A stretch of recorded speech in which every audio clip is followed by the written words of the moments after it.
This first poem is called The War. I was born in 1941, and my memories of the Second World War are inevitably piecemeal. Some of the things I do personally remember, other things are based very much on what I was told afterwards, and in a way what you're told afterwards becomes memory, and you can't very often distinguish between the two. What you actually remember and what you've been told you remember or told had happened. I'm very fond of two quotations from two writers which might have a bearing on this. One is a remark that was made in a poem by Charles Tomlinson called A Homage to John Constable, where he says, "The artist lies for the improvement of truth. Believe him." And the other comment is one that Philip Roth made when he was asked whether what he was writing about really happened to him. And he said, "Yes, it happened to me in words."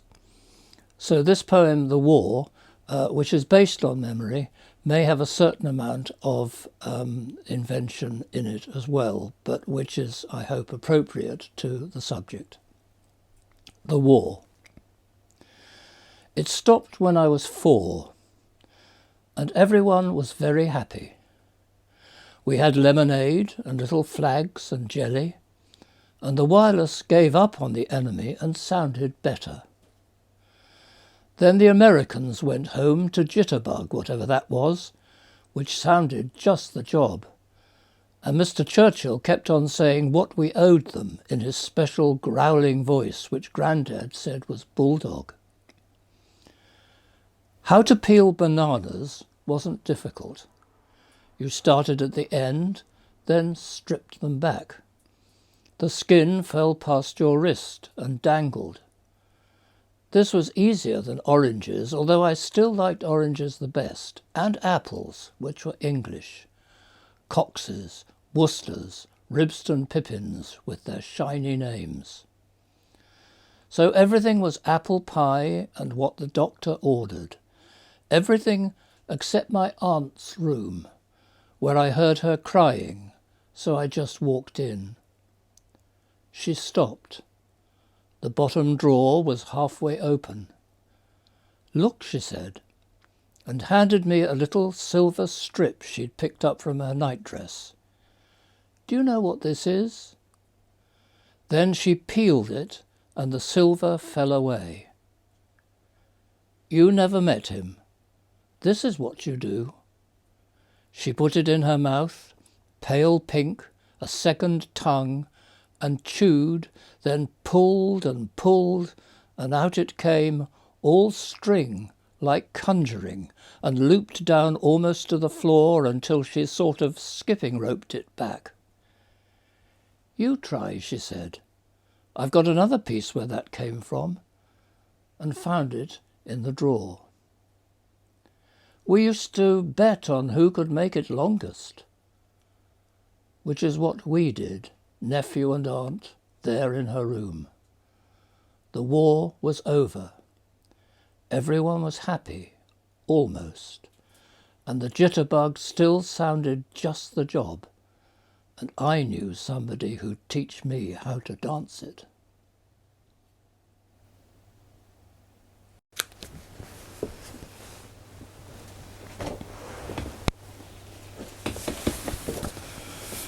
I've written a lot over the years for children, and I'm a great believer in the fact that, as I think it was James Joyce once said, my childhood bends beside me. I try to go in writing for children for primary emotions, fear, happiness, relationships and so forth. And I was once asked to contribute to an anthology, my favourite children's poem. That's a very difficult thing to say, and this was middle of my writing career, I suppose, so I've written a lot since. But this is what I said at the beginning of the poem. "I've always been fascinated by unsolved mysteries and by poems which ask unanswerable questions. That's probably why I have a particular fondness for this poem. Someone once suggested that poetry is a way of making familiar things strange and strange things familiar.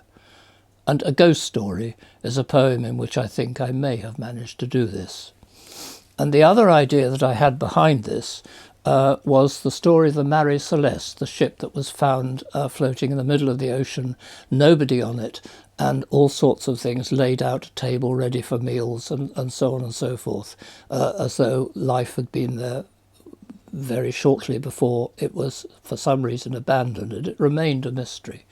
And I love that mystery, and it's sort of behind this poem, which sort of domesticates the story of the Marie Celeste. A Ghost Story. When you come home and it's raining, and there's nobody in, and the kettle's switched off but still steaming, and the biscuit tin is full of biscuits, your favourite kind, and the beds have been made, and you look in the fridge and you find everything splendidly arrayed for your best meal ever. But when you call, nobody answers, and even the cat, who doesn't like rain, is not in the hall or the kitchen or upstairs or anywhere at all. And there's no message left on a table or the doormat, and the damp patch seems to have grown larger on the wall. Then you have to admit it at last. You're afraid. No, not that they've gone and left you behind, but you yourself have been delayed, and that somehow someone broke into your mind before you got home. And you'll have to begin all over again, that you've woken from dreaming and nothing has changed except nobody's in, not even the cat, and it's still raining.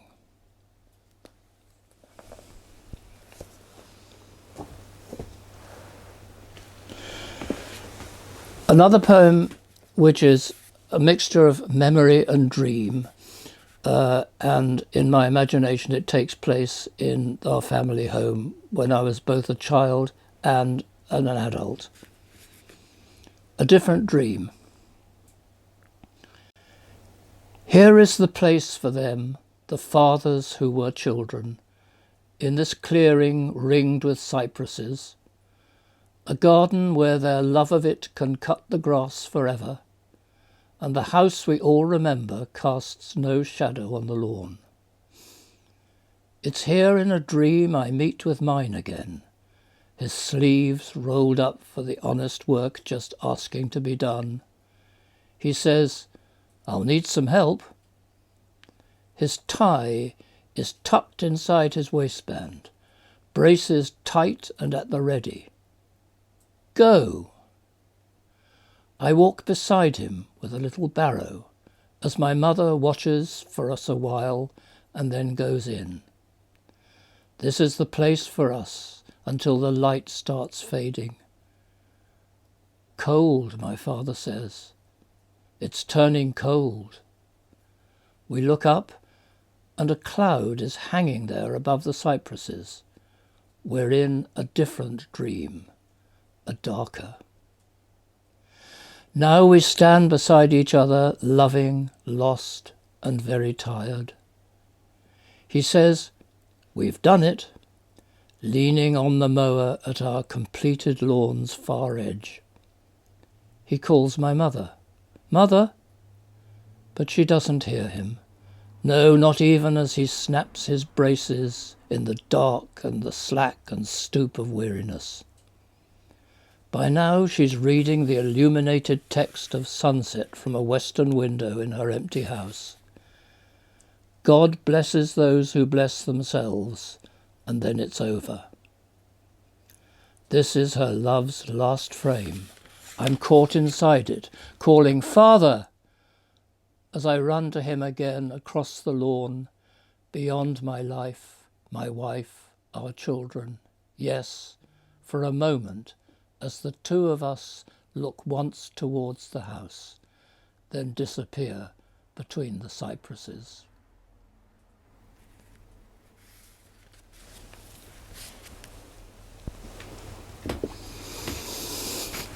And this last poem, which is called Coming Home, brings together, I think, childhood, the experience of being a parent, the war, so many different things. My wife and I lived in the United States for a year at the end of the 60s, beginning of the 70s, just on the turn of the decades.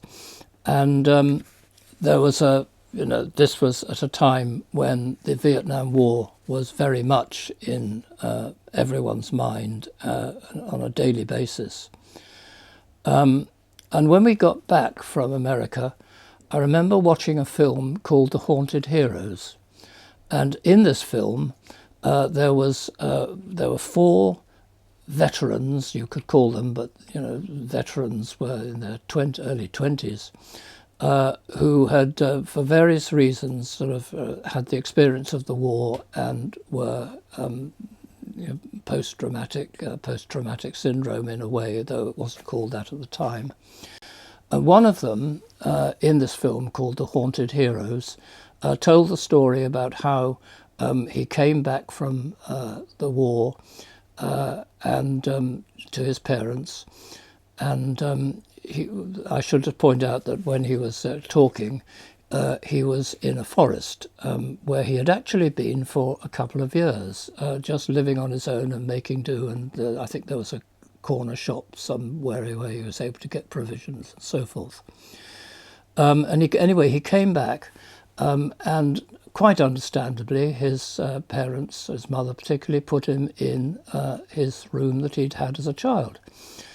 And he said to her one night before, whatever happens, don't wake me up suddenly, because I just don't know how I'll react to it, because in the war he'd been so aware of the problems of being sort of attacked and so on. Anyway, what happened was that she put him in this room, and there was one morning when she came in, and his feet were sticking out from underneath the blankets, and she did what she always used to do when he was a child to wake him up, instinctively, sort of to send him to school or to get him up for breakfast or whatever it was. And she wiggled his little toe, his big toe rather, and at that point he leapt up and got her in an armhold around her neck. And before he came to, he had very nearly strangled her. And he was so appalled by what he'd done that he just felt that he wasn't able to live at home anymore because he was a danger to them and to himself. And he told this story with remarkable composure and detail, far more effectively than I've told it now, to the camera in this film. And this moved me enormously, and I couldn't get it out of my mind, both as a parent and remembering sort of childhood as well. Now that story is a rather lengthy sort of introduction to the poem, and the poem is not about that, but that was the story that actually got me to write this. It's called Coming Home. The son they loved came home, then went away. They asked him why he cried out every night. He didn't tell them, and he couldn't stay. They try to reach him, but he'll never write.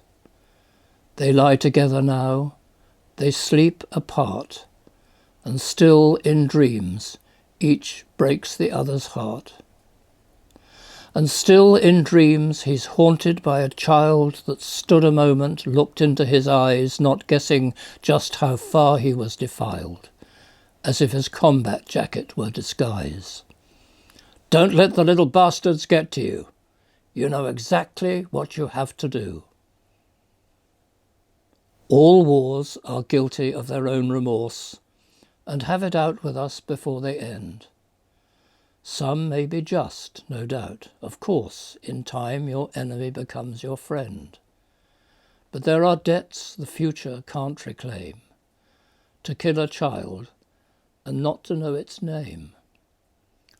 To kill a child that couldn't run away, that stood a moment after it was shot with puzzled human eyes as if to say, "Like you I was, so why now am I not?" Then fell. He shot the mother too. It seemed exactly what he had to do. And then it seemed exactly where to be was nowhere where he had to think of home. The horror of all words meant lovingly, the ignorant kindness everyone had shown. Not only nightmares slay the innocent, and that's the reason why he came and went. And that's the reason why this can't go on, and why it's almost culpable to write, and why I can't stop thinking of our son and of how easily we sleep at night. How in this house, if anybody screams, we joke next morning. It was only dreams. Oh, only dreams that simply come and go, that tell us nothing that we can't forget. We lie beside each other snugly, two such comfortable, cautious parents. Yet there was a child who came and went away. They said, "We love you," but he could not stay.